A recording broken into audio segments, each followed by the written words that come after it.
the Sports Fans. My name is Kellen Hansen, otherwise known as the Crimson Comet, repping my WWCC Mustangs today. Nice. My name is Brady Fulmer, otherwise known as Lazy Snake. I'm Christian Mike. And I am Jason, called the Bearded Wonder. The Bearded Wonder. Guys, how was your weekend? I mean, for those who weren't watching our live streams of the UFC fights, they probably didn't get to see how good of a time we had. But, guys, First of all, how dare you not watch those? Yeah. What? Yeah, how dare you? Who didn't see those? Go and watch them if you have. Yeah, I don't want to interact with you if you didn't watch those. Yeah, you can just unfriend yourself for me if you didn't watch them. Just get out of my life. No, I'm just kidding. That's a joke, but they were. Yeah. Why are you the way that you are, guys, if you didn't watch your videos? Anyways, Exactly. Guys, how would you summarize the good time we had? Just a on great time. Saturday. I would say full of carbs. Carb loaded. Yeah. Carb loaded. Carbs and chicken. Carbs and chicken. It was a great time. We even got Mike to drive up from Cokeville, which was a treat for all of us. We got to get the group together, and we will discuss a little bit more of the content that we have coming out shortly for some of the stuff for one of the videos that we shot. I just want to say I got to see Jason's house. It's pretty nice. He did. For anyone who wants to get to invite themselves to a good party, his address is. No, I'm kidding. I won't tell everyone. But yeah, let's not do that. I'll put it in the comments. I'll put Jason's phone number, his address, and his social security number. Hey, if you want to try to come over and deal with my wife's being surprised that you're here, go for it. Remember, she is it was a good time. I'd say Jason's house is the party house of Star Valley. Oh yeah. Well, I appreciate that. I'll own that. Awesome. 100%. Well, we got to move on because this is a sports talk show. We talk about sports, tell a few jokes, not exactly comedians, not exactly sports analysts. What we do, and we are sports fans, so we will prevail. Anyways, we're going to talk about our first big subject, jump right into it, talk about football. You know me, I'm always down to talk football. We're going to talk about a little guy who lives in Dallas named Dak Prescott, who is my quarterback. I am Jerry Jones, and we will be re-signing Dak Prescott. Anyways, Jason, why don't you fill us in on what's going on there? So Dak Prescott just signed a new deal with the Dallas Cowboys for, was it 56 million? No. Something like that. 4 year, like 160 million. 560 million. Thank you. I missed the zero 100. there. 100. Oh, 100. My bad. For some reason, I thought 560. My bad. Anyway, can I just say, I'm kind of a closet Dallas Cowboys fan just because I serve my mission in that area. I've been to the stadium. A lot of the people I know and love are Cowboys fans. My son Zane is a Cowboys fan. He doesn't watch a lot of football, but he likes the Cowboys. I don't know why, but that's just how it is. And I used to be a little – used to get tore up a little when you guys would badmouth Jerry Jones. But after this – I'm still going to badmouth him. But after this, I think he needs to be checked into a nursing home. Love him to death, but he's not all there. He's not all there. Why do you love him to death? Like, what has he done that's make him lovable other than be like just the way he is? And yeah, but if you know Texas people, I mean, I love Texas people. But you're saying he's got a pride. He's got a pride in what he does and how he is and where he lives. He's good for the community there for the most part, and I mean, the Cowboys are the Cowboys. Texas loves Cowboys, and it's hard to watch that signing and feel good about his decision making at this point. So, do you think he was overpaid? Oh yeah, Oh yeah, we said that a week ago. He doesn't deserve to be paid like Russell Wilson. He's getting paid more than Russell Wilson. Like, are you serious? Yeah. Okay, Brady, what are your thoughts? So I agree with a lot of what Jason said, but just to kind of play devil's advocate here, I feel I can kind of understand where Jerry Jones is coming from, just for the fact that quarterback is the most important position in football. If you don't have a quarterback, you're not going to be good pretty much no matter who you have. So I understand him wanting to lock down a quarterback like Dak, who's not great, but he's proven that he can play well in the NFL. And I think he is a good quarterback in the league. So I understand him trying to lock him down. But overall, I feel like Dak Prescott is overpaid. I feel like he was asking for too much money and that they gave him too much money. I get where he's coming from, but he's overpaid. And Brady, I hear you, but my logic is if they didn't want to pay him that and they didn't sign him again, who else in the league is going to pay him that much? I don't think one would pay him that much. And that's where I feel like the Cowboys made a mistake, because with how much they paid him, I feel like they could have tried to have at least lured in a couple of really good quarterbacks with that amount of money. Like, I feel like obviously the Texans don't want to trade Deshaun Watson, but you also got quarterbacks like Russell Wilson, maybe even Aaron Rodgers probably won't leave, but you can at least try to lure some people in with that much money and see if anyone who's better than Dak Prescott is willing to come in. Like, dangle that carrot. That's not a small amount of money. Yeah. You could get some talent. First of all, for sure. Russell Wilson isn't a free agent. That's like the thing. And I really don't see Russell Wilson leaving the Seahawks this season. I will say this. I think that there's some drama that's going on. But in terms of Dak Prescott, I think he did get overpaid. I think $160 million, that's $40 million a year, plus $126 million of that is guaranteed. And then it's a $66 million signing bonus. I like the length of the contract, though. No, I don't. I think that 160 is too much. I really do. I think that he was overpaid, but I think signing Dak to a 4-year deal is not a bad move, because I do think Dak Prescott is a good quarterback in the NFL. Now, notice I didn't say Dak Prescott is a great quarterback. I said Dak Prescott is a good quarterback in the NFL, and I do think he makes the Dallas Cowboys better. I think their problems last year stemmed from him getting injured and them not really having a defense that could stop anything. It was basically like putting a screen door in a submarine, right? Like, that Dallas Cowboys defense was absolutely horrible. But I will say this, Dak Prescott being healthy and Dak Prescott coming back for the Cowboys does make them better. So I am really excited to see him back. But I agree with Jason. I think that Jerry Jones is absolutely out of his mind if he's willing to pay Dak Prescott $160 million, and 123 of that is guaranteed. Because the 126 of it is guaranteed. Yeah, because the fact of the matter is we don't know what he'll be like post-injury. Obviously, there's a good chance he'll come back and he'll be okay, but there's also a good chance his mobility will be affected. An injury like this could ultimately, I don't even think he's fully recovered yet. And there's not that much money around. Which is a big thing, because if he doesn't return to the level he was even playing at, like if he's worse than he was, it's going to be a long 4 years on that contract.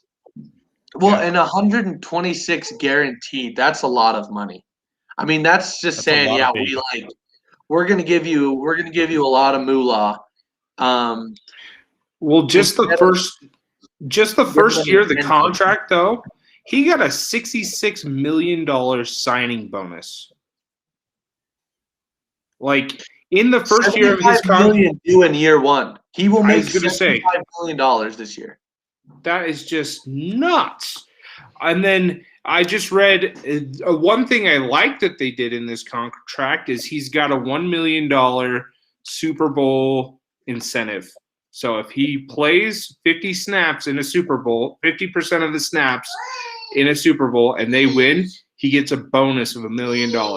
Like that kind of stuff I like. And I was thinking about how the Cowboys should treat Dak Prescott and be like, okay, if you want to make more money, show that you're worth it. And why not give these players incentives like that all together? Say, okay, base, this is what you're going to make. If we have a winning season, you get bumped up to this that season. If you make the playoffs, you get bumped up to this.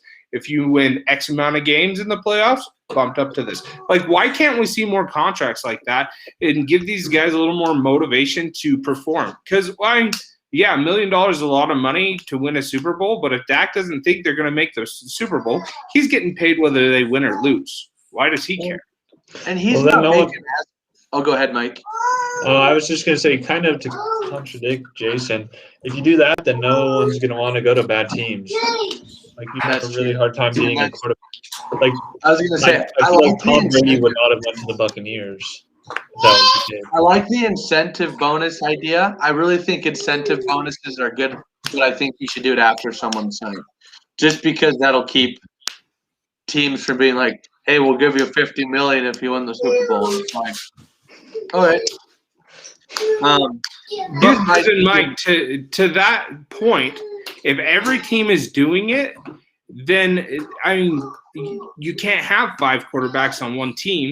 So every quarterback that has that deal is now incentivized to outplay the other quarterbacks in the league. But like Kellen said, look at like the Broncos, where they're, we'll say, a little bit smaller of a market. They can't afford to pay like they can't give as big of an incentive as, let's say, the Patriots, who's a really big market team. So that way, the Patriots are always going to get the really good people because they can pick them. Well, I guess that makes sense. You're right. I mean, but that's essentially how it is now. The Broncos aren't going to pay Dak Prescott or any of their quarterbacks what the Cowboys just paid.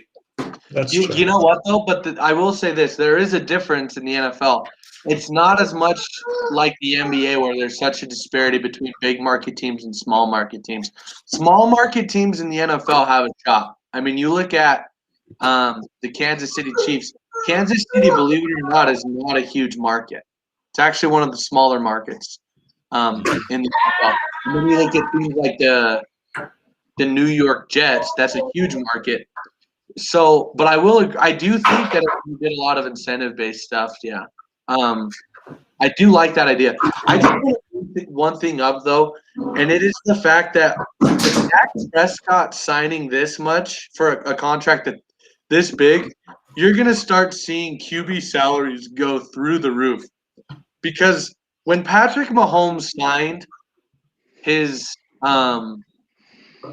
contract with the Kansas City Chiefs, you knew that it was important, right? You knew because, look, this is the once-in-a-generation quarterback, once-in-a-generation talent. He's going to take them to a lot of Super Bowls. Dak Prescott, is he a top 5 quarterback in any of your guys' eyes? Is he top 10? Is he even a top 10 quarterback? I don't even know if he's a top 10. I think he's top 10, I think. Yeah. I'm trying to think through that. I think we forget about how – I think he's better than we give him credit for, because without injuries, he's a pretty good quarterback. Oh, no, I'm not saying he's not a good quarterback. You can still be in the top 50% and still be a good quarterback. But, like, there's so many guys that I think are better than him, and they're not getting paid that. And so when their salary comes, when it's time for them to resign, they're going to be wanting Dak-type deals. They're going to be wanting this or more. And he's kind of changing the game a little bit. Mahomes, yeah, but I think – Don't interrupt. Sorry, Mahomes, Kellen. He made sense because they knew, well, we've already won a Super Bowl. He'll lead us to more Super Bowls, which he already led them back to another Super Bowl. Dak Prescott, in a way, is still kind of unproven. So if I'm a guy like Russell Wilson or Aaron Rodgers, eventually he'll be up for a new contract. I'm thinking I better sure as heck get more than $160 million. Yeah, which is ridiculous. It's ridiculous. But the other thing that I see is you look at guys like the guys that have won historically, Tom Brady, Drew Brees, Peyton Manning, these quarterbacks that later in their career, they weren't playing for the money. They were playing to win. They were playing for the Super Bowls. Yeah, I hate the language I hear out of Dak Prescott. He doesn't talk about winning. He talks about how much he's going to get paid and how he can't afford to feed his family on an extremely crazy contract. Like, I don't want to hear that from an NFL player. Like, if I'm going to pay you $160 million to play, he better not talk about money again. And the only words he should be talking about is how he's going to win a Super Bowl. Exactly. I agree with you, Jason. I agree with you, Jason. I feel like one thing that really, and you see it a lot with Dak Prescott, is when you have these players' family members that are always like writing or trying to ask for more money and making the player ask for more money. That with like Kawhi Leonard and his uncle, you see that with Dak Prescott and his brother. His brother's always in the mix of things, trying to like negotiate for more money. And I'm like, you're not the athlete. Get out of there. Who cares? And I feel like that's a big influence with Dak Prescott. Well, Tom Brady has taken so many pay cuts. Tom Brady has taken so many pay cuts to get talent around him. Why do you think he has 7 Super Bowl rings? Mm-hmm. Yeah. He knows what he's doing. He knows what he's doing. Anyways, we got to move on because we've been on this topic for like 15 minutes. So we're going to go to our next, just a short one. Brady, can you tell me the relief you felt this morning when you found out that Dan Bailey was released by the Minnesota Vikings?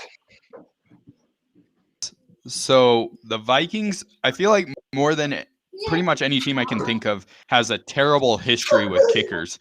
It all dates back to Gary Anderson missing a chip shot field goal in the 1997 title game to lose to the Falcons. That's where it started. Then it goes to Blair Walsh shanking the field goal to win it in the wild card round against the Seahawks. And then got Dan Bailey, who I don't know if he really missed any crucial kicks that were as those ones, but he missed a ton.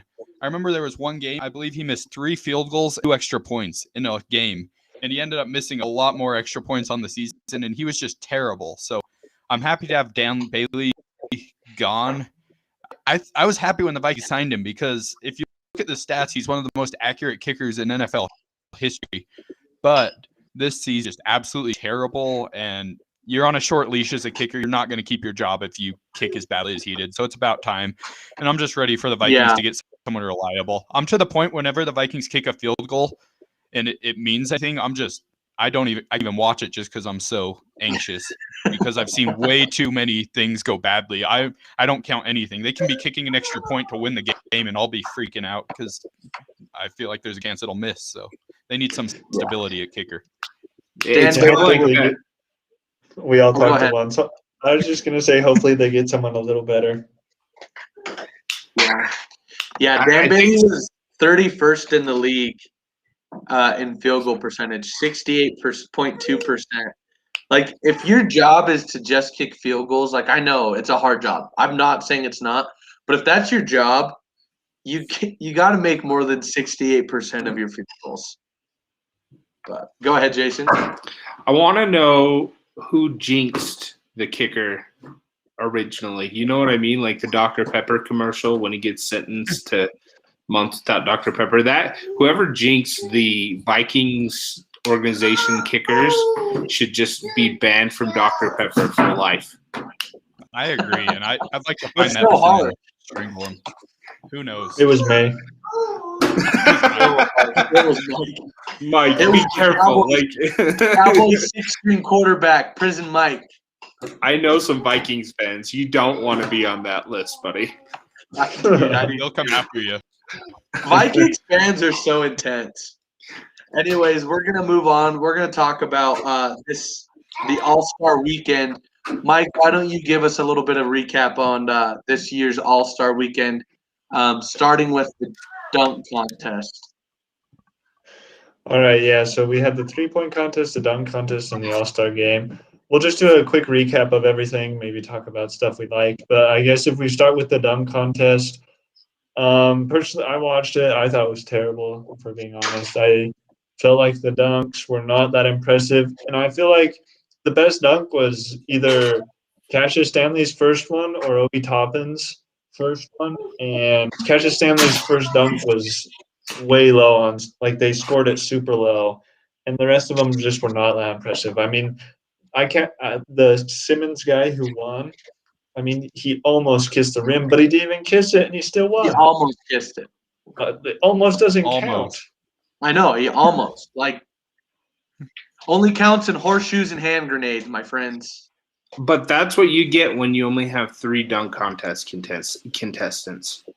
And that's And when they- you get none of those dunk contest contestants are like superstars. Yeah, no names. I don't even remember any of their names except for Obi Toppin. So Yeah. I So, thought yeah, that the Obi gun- Toppin. Oh, sorry. Go ahead, Mike. No, I was gonna move on. So yeah, go ahead, Brady. Oh, I was just gonna say my favorite dunk, and I feel like it would have scored a lot higher, was the one that Obi Toppin did when he jumped over the 3 people. The problem is he missed it the first time and he got it the second time, but I feel like that was the coolest dunk of the whole competition. I actually thought Cassius Stanley, the through the legs, was actually pretty cool. And also, that was guys, pretty just so you know, Jason just got disconnected. McCoy, his youngest son, unplugged the router, so we'll be waiting for him to come back on. Anyways, Mike, why didn't you go to the 3-point contest? Because that actually was a pretty good Yeah, so competition. the 3-point contest this year was actually pretty interesting. There was a lot of superstars. Devin Booker did not participate in anything this All-Star weekend because of an injury. So Mike Conley entered in his place. And in the finals, the final round, the last 3 were Stephen Curry, Mike Conley, and Jason Tatum.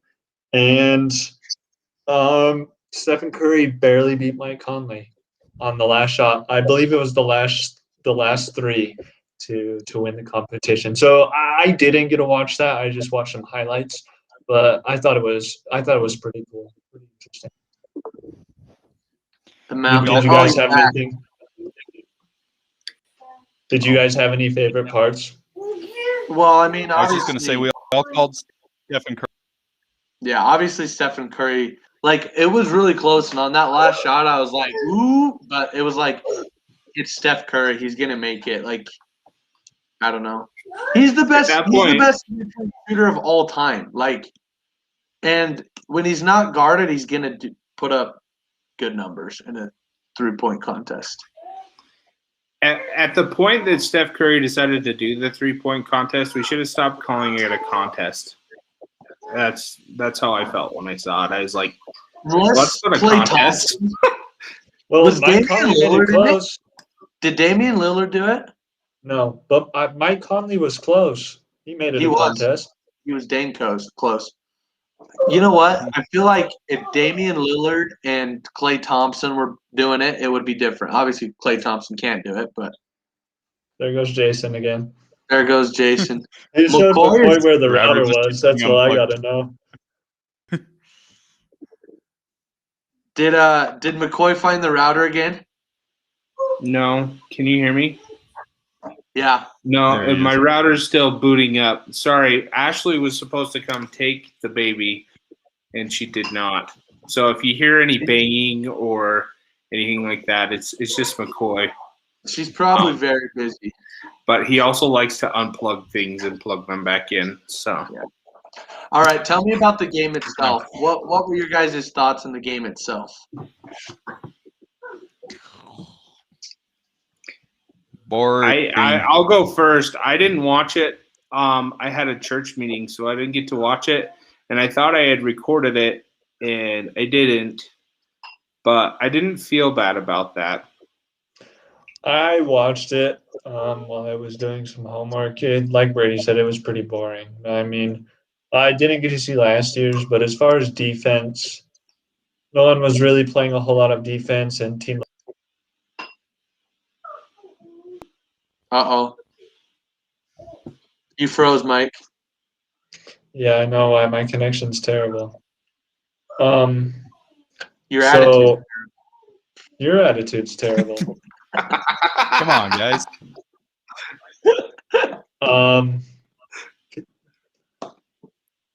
Go ahead, Mike. Oh, he's frozen.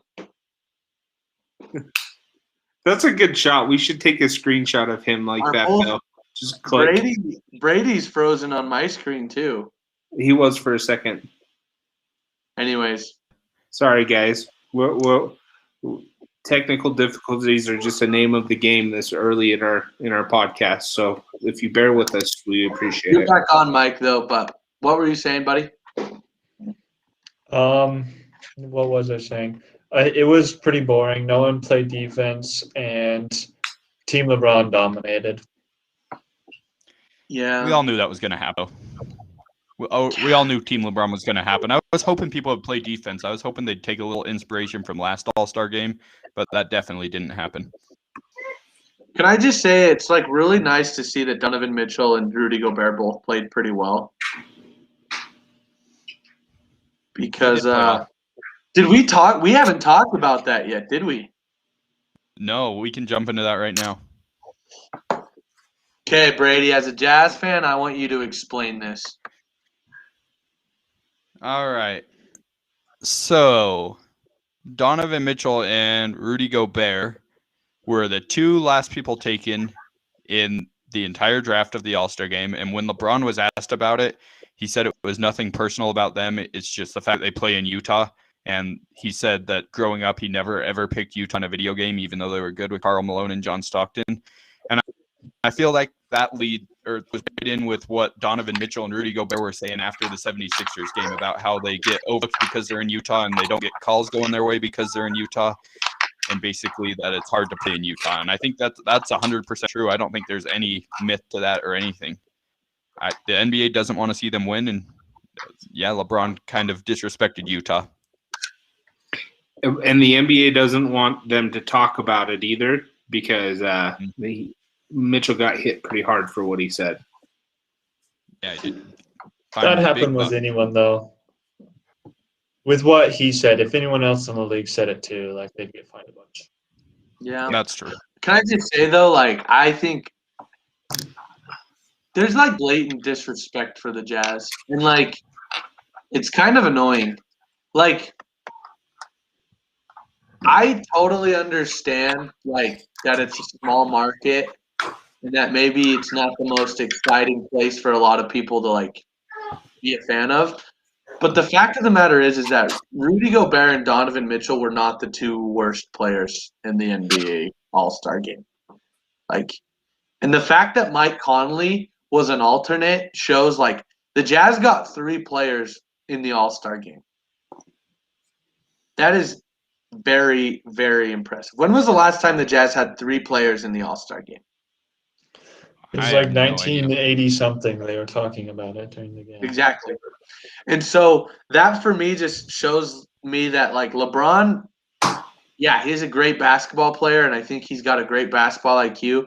But I also think he is so involved with politics and just high-fiving his buddies. And it wasn't about putting together the best team, even though he did put together. But Kevin Durant has to be slighted too. He didn't pick either of those guys. And so, I don't know. There's just something about it.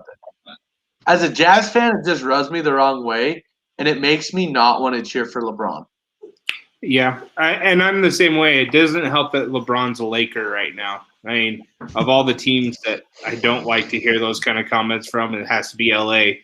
And to be honest, though, like when I played video games and LeBron was in Cleveland, if I wanted to be LeBron James, I'd put him on a different team. Like I didn't play with Cleveland.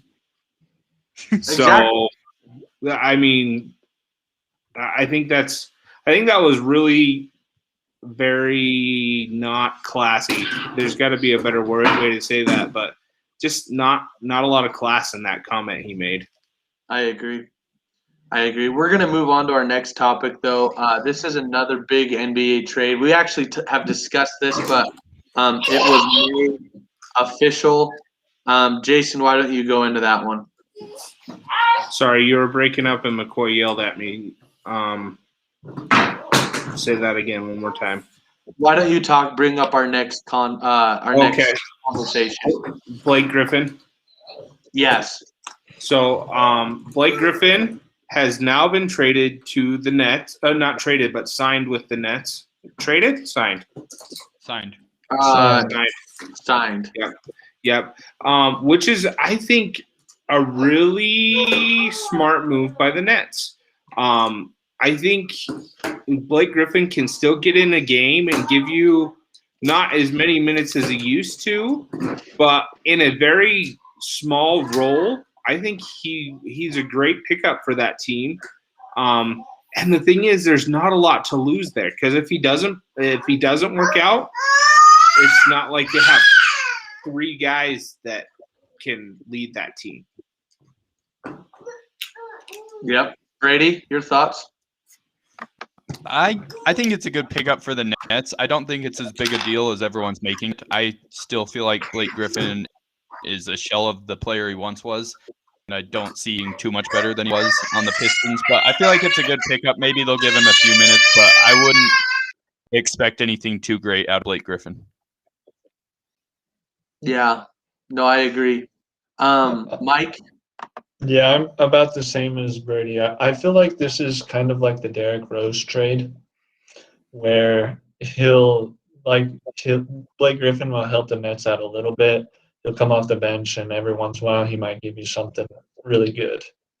But pretty much for the Nets now, it's either like they're going to the finals or this year was a bust, because they've spent a lot of money and they've gotten a lot of pieces onto that team to try and make them good, to try and make it competitive. And I feel like they've done a pretty good job, but I guess we'll see what happens. Yeah. No, and I agree with that. I don't think he is the player he used to be, but at the same time, the Nets don't need that. What they do need, though, is some veteran leadership and some depth on the bench. And right now, you've got a guy like DeAndre Jordan, who's your starting center, and you can use Blake Griffin kind of in coming off the bench as a power forward or as a center, as a small ball center. He's still going to be able to do some really good things for you. He's got a really good basketball IQ that he's obtained after all these years he's been in the NBA. And I actually think this is like an incredible pickup. Like, this is like a best case scenario for Blake Griffin, because he knows that with the Nets, he's going to have an opportunity to compete for a championship, which is something that in his career he hasn't really been able to do yet. But I also think it benefits the Nets because they're getting a guy who's got a lot of experience and he's got a lot of ability. And I think he's going to contribute to this team. And they really don't have to pay him that much to do it. So it kind of reminds me of like Carmelo Anthony going to the Portland Trailblazers, right? Like, he's not the same player he was, but he's still a dang good player, and he's still going to put up good numbers. Maybe not phenomenal numbers, maybe not all-star level numbers, but good numbers that are going to be important for your team. That's fair. Yeah, that's fair. Yep. Any All other right. thoughts? I think we covered it. Let's I don't move- want to talk about the Nets anymore. Let's get away Let's from the move Nets. on. Let's get away from the Nets. Wouldn't touch them with a 10-foot pole. Anyways, Jason, why don't you talk about our next subject, Les Miles? Because I'm actually not super familiar with the story. So Les Miles, who won a national championship coaching LSU a few years ago, it's been a few years now, was just the wording wasn't fired, but he and the Kansas Jayhawks football organization decided to part ways. And it was it's speculated that it was because the LSU is now facing charges from some of the students of the period when Les Miles was there, saying that he sexually harassed them. So not a good deal for Les Miles. He was a good coach a few years ago. I mean, that LSU team was impressive. Granted, it wasn't the Joe Burrow LSU team that was before that.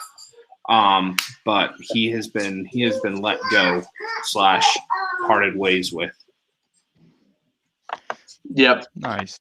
Yeah, I don't think anyone cares about Kansas football too much, so Like they Not care Les too Miles. good. Like he has a big history at LSU, but as far as his history at Kansas, we don't care about Kansas. And see, I kind of feel I'm not really sure. Like, That was obviously, really good. if he's guilty of these things, then yeah, he's a scumbag and he should be let go. There's a really good chance he didn't do anything. This stuff happens. Whether he did it or not, I think Les Miles is probably at a point in his career where, I mean, come on, he's coaching football at Kansas, right? Like, I mean, coaching football at Kansas isn't exactly a step up for what he's done in his career. I think that there's a lot of reason for him to want to retire at this point. He's probably financially in a good position, not in the best shape in terms of situation. So, yeah, maybe he should just get out of there. The one thing I do think this presents is, yes, Kansas football isn't turning any heads anywhere, but it's a P5 coaching job.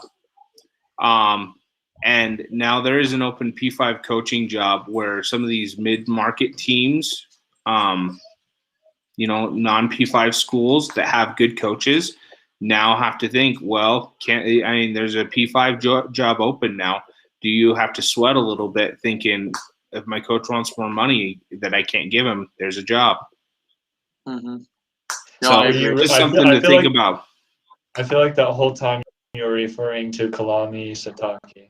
I really hope. I don't think he would do that personally. That's what I got from the underlying you know what? message of Jason is he's worried BYU is going to lose their and coach. You can ask 2 seasons ago, I would have been fine with that if he decided to go. Like, I'm sorry, I wasn't the biggest fan, but he has since proved me wrong. I'm happy with him.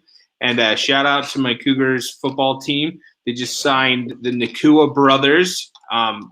Got them from Washington and Utah. And anytime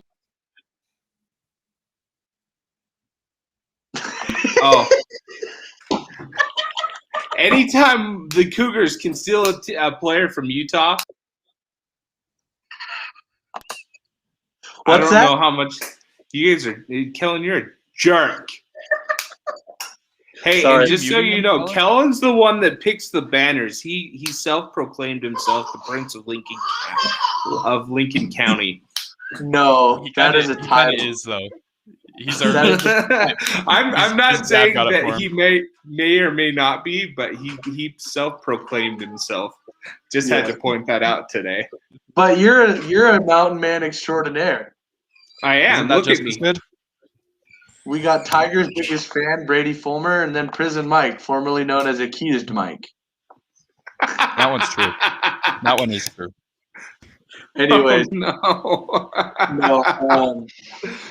Let's move on. That's just a sad subject. It's like some topics I don't like talking about that much because it's just like, oh man, people's children, Anyways, we're gonna move on. March, dude, it's so close. This is what we want to talk about. Nice. We get to make brackets this year. We didn't get to do that last year. No, last year was depressing. Oh, you guys don't even know. We need to start our own bracket group. I agree. I think anyways, some teams does a way we can do that. We should look into it and maybe get our fans to join in with us.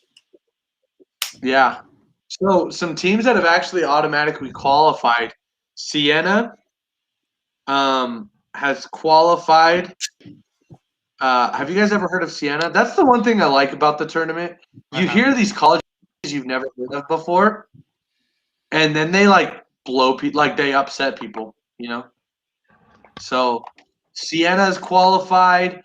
Bryant, Morehead State, Colgate, University of North Carolina, Greenville, Wichita State, Winthrop, Liberty, North Dakota State has qualified, Hartford or Prairie View.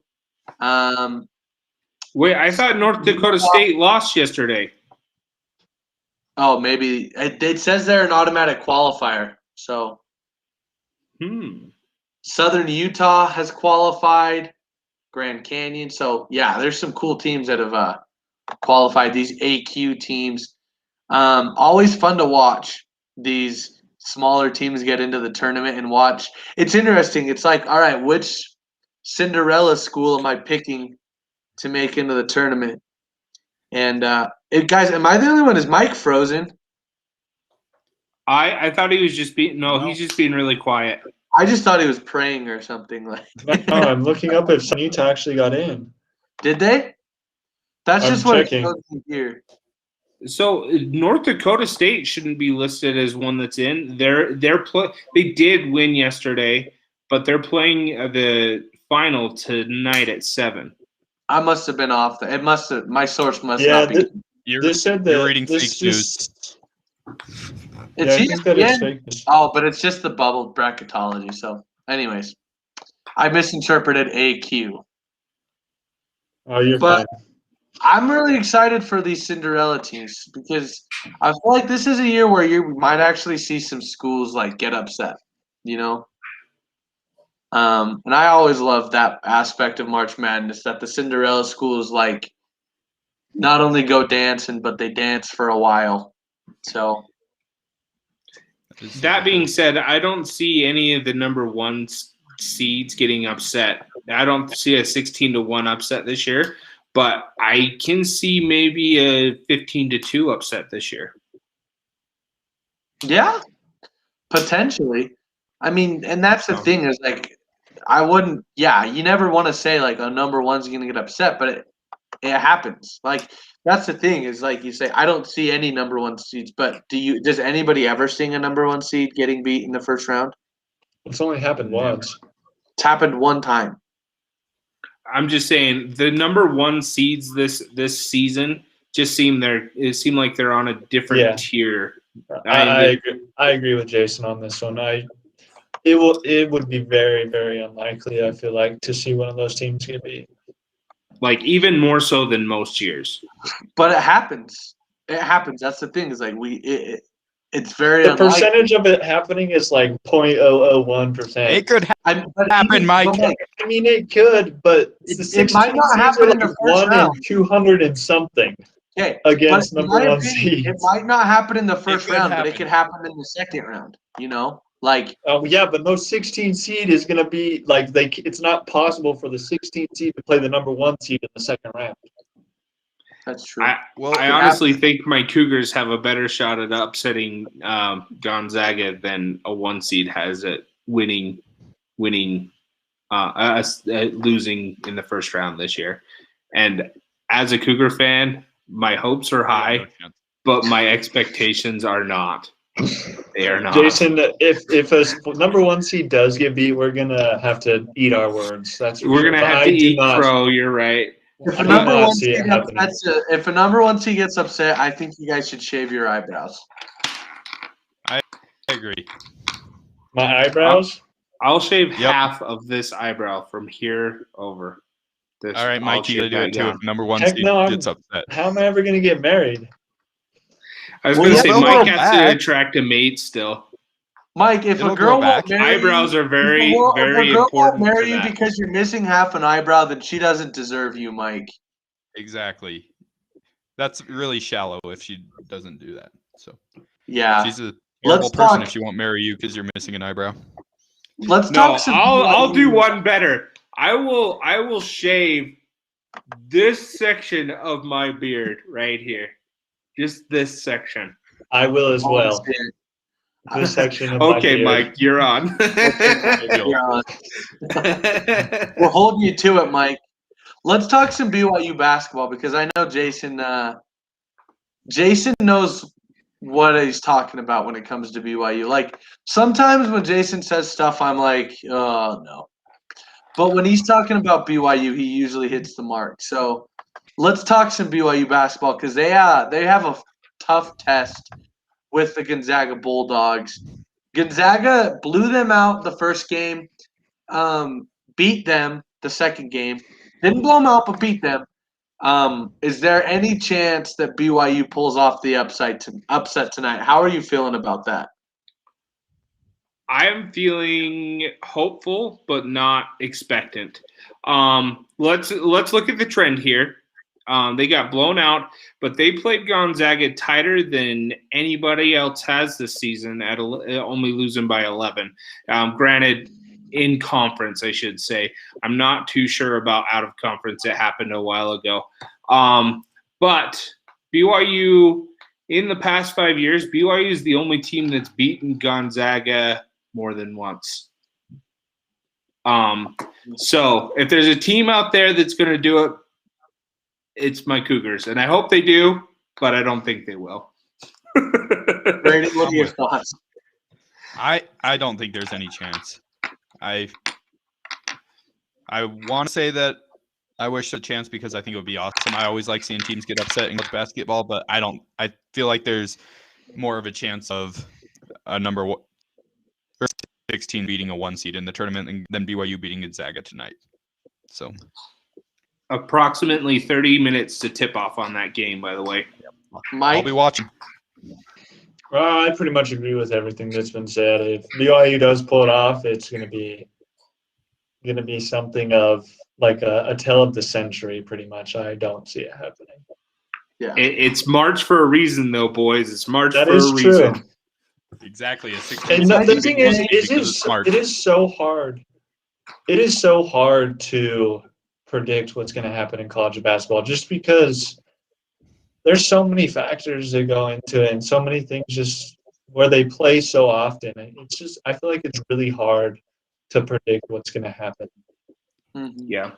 And guys, I don't want to talk about my Cougars too much, but I do want to mention that Mark Pope has got that team on the rise right now. They've improved steadily the last 2 seasons, and I could see within the next 5 years or so, if he stays, I could see the Cougars maybe challenging the Bulldogs in the WCC more consistently. And that's not me being hopeful. It's just the way I see Coach Pope running that program right now. Yeah. Can I just say, I do think this game could be better. I'm not going to pick BYU to win. I'm a BYU fan. But I think it could be better than a lot of people think. If BYU plays their best game, their best game of the season, they have a shot to be in it. Because I feel like, honestly, when they played Gonzaga their last time, they didn't give Gonzaga their best shot. Gonzaga did what they always do. I didn't think that BYU played their best game, and I still feel like they kept it close enough to where, as a BYU fan, I wasn't that discouraged. But I'm telling you what, if BYU doesn't play their best game, they're not going to beat Gonzaga. And Gonzaga can't play their best game. Like this Gonzaga team is so deep, and they have so much team chemistry and so much talent, and they are so good and so well-rounded. But I agree with Jason, though. Like, I like BYU right now. I like Coach Pope. I think one thing that's impressive is BYU has never lost 2 consecutive games since they've had Coach Pope. So, yeah, I'm excited for this game as a BYU fan. Maybe not going into it with high expectations, but, like, as a BYU fan, I want to see where we stand going into the tournament because I feel like if we can play with Gonzaga, I don't think there's a lot of teams that we can't play with at that point. And can I say this, though? There's one thing to think about here, and it's the Cougars are playing with house money right now in Vegas. Win or lose, they're making the tournament. So really, they have nothing to lose, and neither does Gonzaga. If you really think about it, I don't think if Gonzaga loses tonight, unless they're like utterly humiliated, which I don't see happening. But I don't think if Gonzaga loses tonight, they lose their number 1 seed in the tournament. So really, I'm excited for this game because you can really see these teams go all out against a tournament quality team on both sides of the ball right before tournament time starts. It's going to be a good game. And I don't think either team, but that's saying both teams are going to the tournament, but both teams want to win this game. And the reason why is because Coach Pope and Coach Few have enough respect for each other to where you know that both of them are going to give their best shot at it.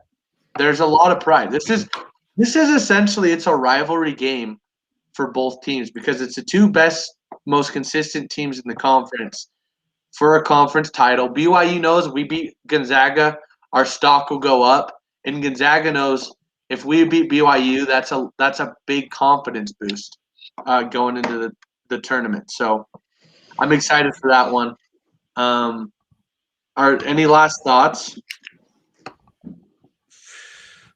I think we've covered it. Should we move on? We're not actually going to recap. Our original plan was to recap UFC 259. We're not actually going to do that because if you guys want to hear our recap, you can go and watch our videos on our YouTube page, Sportsfans. If you haven't liked and subscribed already, we invite you to do so. If you want to ever have a shot at being invited to Prison Mike's birthday party, you have to do it because if you don't, he won't invite you. That's true. And there ain't no party like a Michael party because the Michael party don't stop. So we're going to dive into something real quick. Just real quick, I've wanted to do this for a while. Guys, what are the hardest, most difficult teams to be a fan of? I'm so excited we're talking about this, by the way. I've been waiting for so long. Okay. We'll start off with Brady. Brady, what's the hardest team to be a fan of in the NFL? Right. Oh, it's in the NFL? Well, NFL, I think we're going to try NBA, to do every league. NFL and NBA. Oh, okay. I never mind. I'm going to need more time. I thought it was just in all of sports. Well, let's just do the team you were thinking, and we'll go that league first. Oh, I'm actually going to go MLB. Ooh, MLB. What's that? It's got to be the Colorado Rockies. I feel like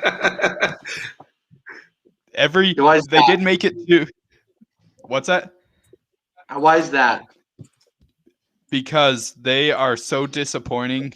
They pretty much have a losing season just about every year. They did make it to the World Series in 2004, but every team in baseball's made it to the World Series at some point.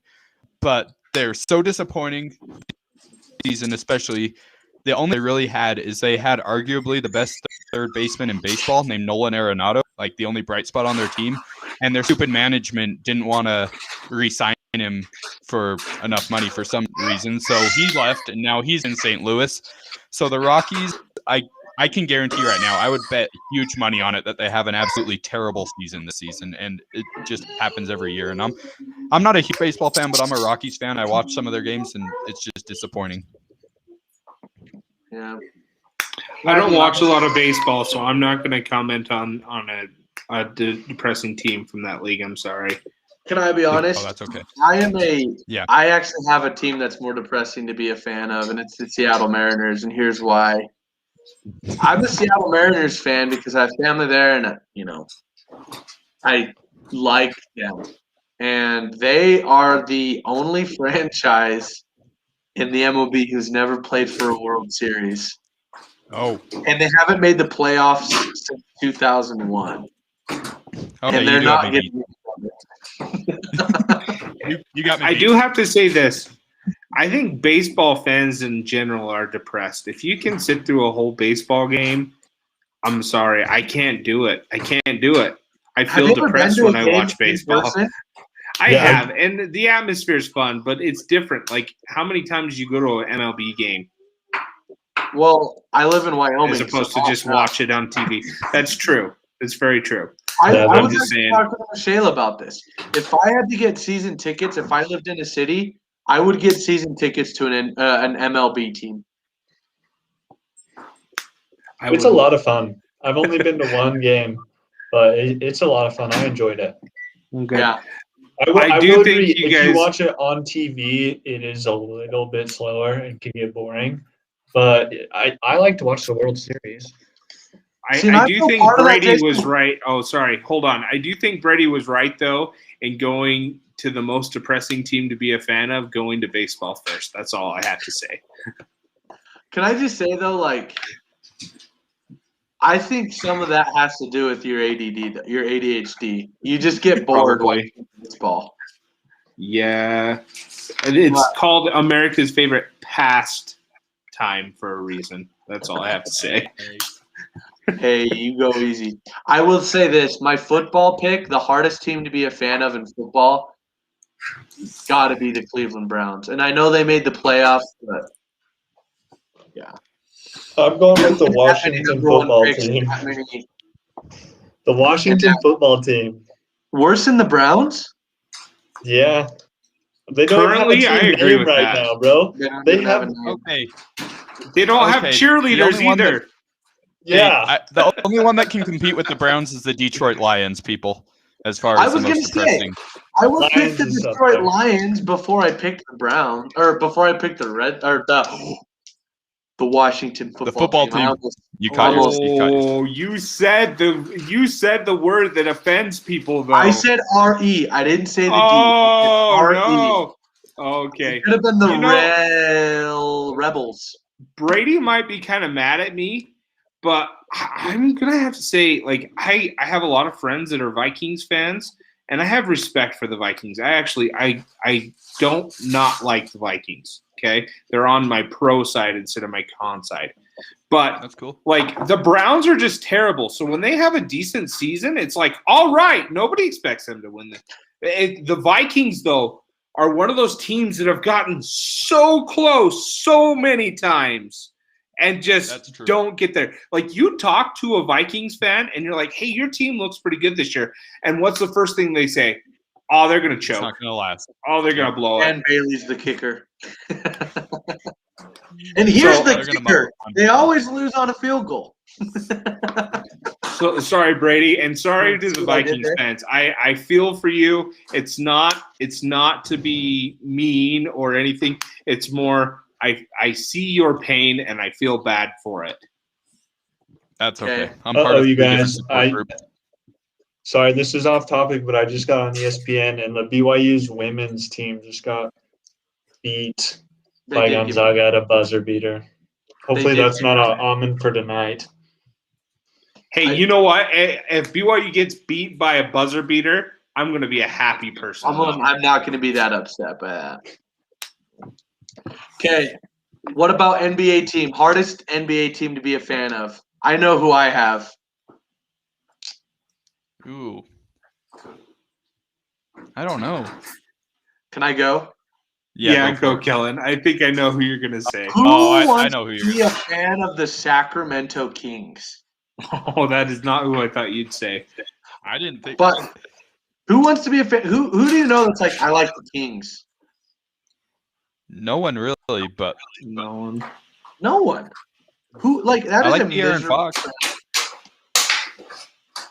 It's not like they're doing anything, you know. Like the Kings are just they're never good. I don't really see a lot of people lining up to go to Sacramento.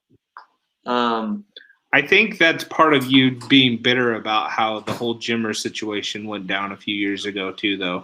That's true, but I also think but other than that, like, why would anyone want to be a Kings fan unless they're from Sacramento? I was going to say they had a few good years in the '90s with Chris Webber. I don't know. Who did you think I was going to pick, Jason? I thought you were going to say the Knicks, man. See, I feel like the Knicks have more upside than the Kings. Yeah, the Knicks just got dissed by Pixar, though. I mean, but but at least they play in Madison Square Garden. Like, that's the thing. It's like I think that almost makes it worse, though. I feel like we're overlooking the Timberwolves as well. They're pretty bad, and they've been bad for a while. Here's my thing about, and this is why I picked the Knicks in this, is they've been good in the past. They're a major market team. They have money. Like, they have no excuse to be as terrible as they are.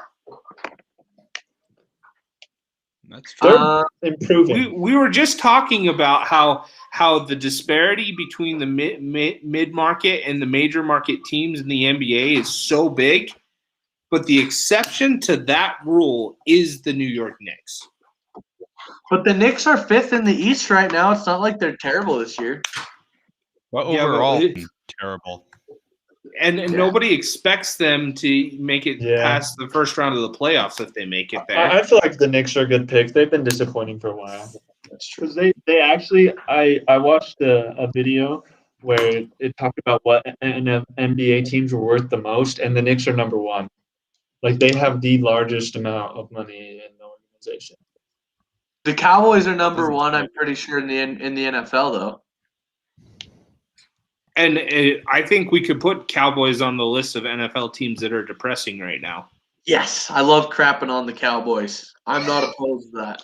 But see, the way I look at this is I don't look at this as a slight to the fans that are fans of this team. It's almost like I have pity towards those fans because I feel bad they are fans of that team right now. Unless you're a fan of the Dallas Cowboys, I don't have pity on you. And to all these people that are fans of these teams, I say don't despair. There was once a time when the New Orleans Saints fans wore bags on their heads. It can always get better. Fans, don't despair. You too can switch teams to whatever has BYU players on. That's right. Just come with me. I'll lead the way. Whatever BYU player is winning the most games, that is the team that I will be a fan of. Anyways, hey guys, we got to wrap things up because Mike and Brady need to go here shortly, but we're going to jump into our favorite part of the day, the C-squared moment of the day.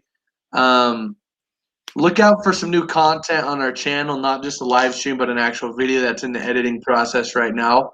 But you can like and subscribe to our channel at Sportsfans on YouTube. We're going to jump right into our C-squared moment of the day. We're going to start off with Prison Mike. What is your C-squared moment of the day? My C-squared moment of the day was not today, but it was this weekend. I had a great weekend. Had a lot of fun going home. Took family pictures. I got to hang out with my family. Come up and see the fights with you guys. So it was a really good weekend, and I'm just grateful for my family. That's what I'll go with. I have an awesome family. I was really happy to be able to see them, and hopefully I'll get to see them again sometime. Here, all of them here pretty quick. Shout out to Mike's family. You guys are awesome. Brady, what's your C-squared moment of the day? Let's see. My C-squared moment of the day, I'm going to go with the fact that this is the last show that we will do until NBA starts back up. It's going to, or I guess we have a show tomorrow, but it's supposed to start back up tomorrow. I've really missed the NBA not being going right now. I having a Jazz game to watch every other night or so, and it's been depressing. I've had nothing to do at nights now, so the NBA is starting back up, and I'm super excited to see how the second half of the season plays out. Awesome. I'll go next. My C-squared – actually, no, Jason, you go next. Okay. My C-squared moment of the day has nothing to do. It's actually the opposition of food. I have lost 15 pounds since I started my diet 3 weeks ago, and it feels fantastic. That being said, I am excited for it to be over so I can have a hamburger. We're proud of you, Jason. Attaboy. My C-squared moment of the day is the fact that today I got my retainer fixed, and hopefully it works. But if it doesn't, I've already talked to the guy, and he said we'll just get you a retainer to wear at night. So now I don't have to worry about a stupid retainer that doesn't work. So that's actually my C-squared moment of the day. Good. I like having a good orthodontist. I've always had a good orthodontist. I've never had a good orthodontist. I've all been good. So we're gonna sign off, but we'll be back. I think we're all in agreement. Are we doing the show this week on Thursday? Thursday. Yeah.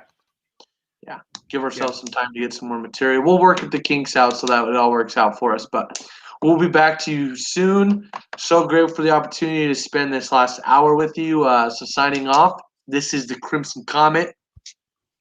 Lazy Snake. Prison Mike. And the Bearded Wonder. And remember, Okay. Gee. Brother.